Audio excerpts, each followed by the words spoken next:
شاید دی. بسم الله الرحمن الرحیم.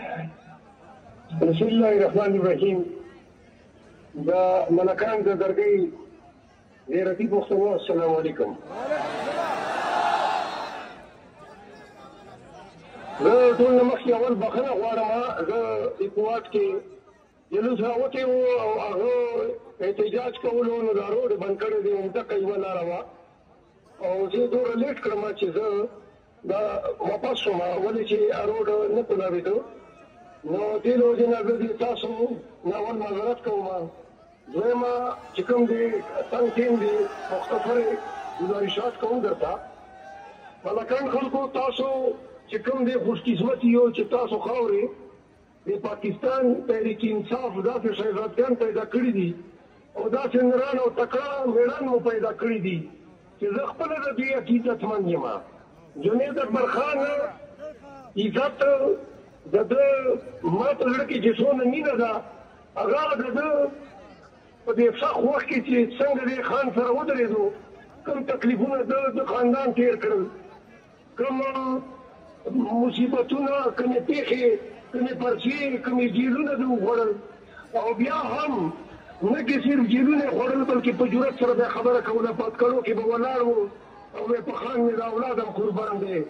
دغسې پښتانه، دغسې غیرتي تکړه میړان چې کوم دي نن وخت کې د پاکستان تحریک انصاف ضرورت ده.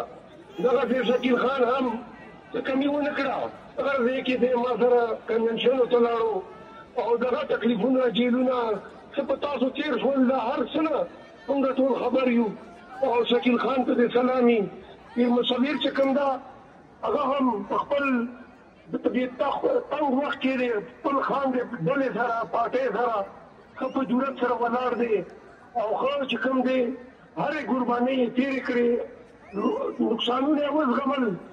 خو خان سره ولاړ دی، د خان جنډې لاندې ولاړ دی. پښتنو دوه خبرې واورو. موږ د پاکستان تحریک انصاف چې کوم کاپ د خان ول د پښتونخوا شروع کړی و تر کراچۍ مو ورسولو. نن وخت کې ټول نظام چې کوم دی تاسو ګورو ورته په یوه ده.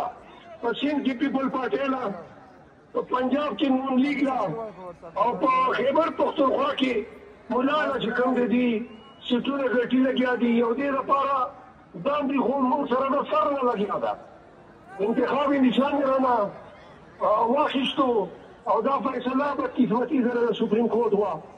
همدقسې زموږ امیدوارانو ته دمکیانې، زموږ ریلیانو باندې پابندي، زموږ په جلسو باندې قدغنې او زموږ د لاسه جنډې اخیستل، دا ظلمونه او ډېره مخکې په زرو ظلمونه چې کوم په موږ تېر شول.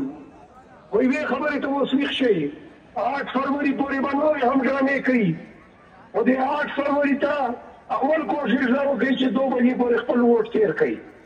ولې چې د 2 بجې نه بعده دوی به منصوبې کوي چې دا ووټ ډیلې کړو، پولینګونه بند کړو. دوی دا منصوبه ده چې آزاد یا د کوم پارټیانې بیلي هغې ته دوی دا ورکړی دی چې څه نه څه به نه جوړوئ او پولینګونه بندوئ چې ووټ کم سے کم لاړ شي. تاسو به پولینګ بندیز نه ورکوئ. نمبر 1. نمبر 2 د لنچ یعنې د غرمې د روټۍ په ټیم باندې حمله ووایي چې به نه ورځئ، دوی دې روټۍ خوري، تاسو خپلې روټۍ راوغواړئ، ایجنټانو ته یې راوړئ.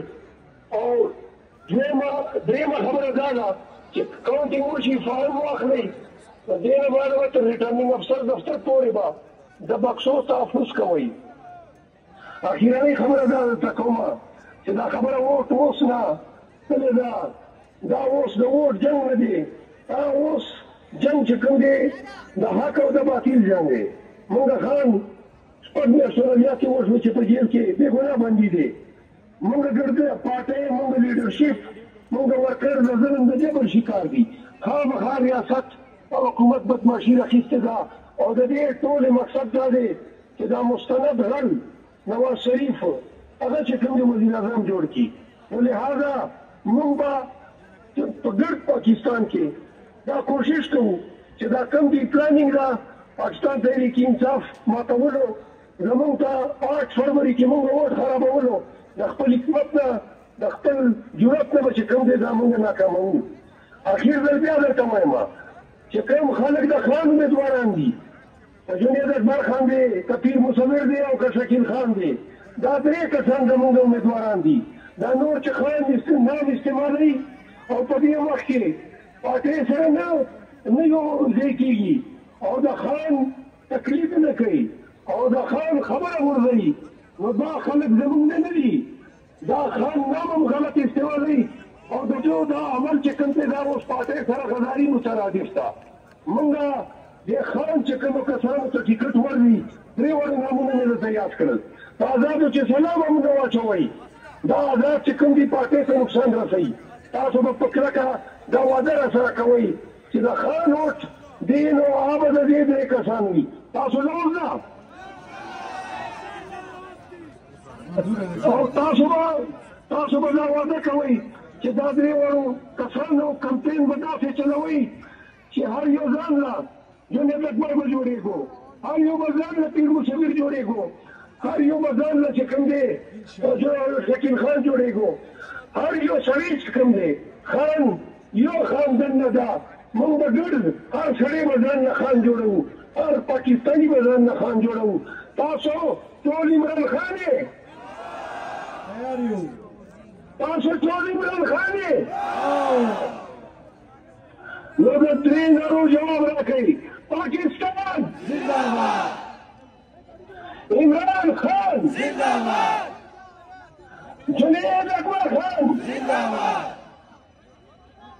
شکیل خان زنده‌باد، پیر مصور زنده‌باد.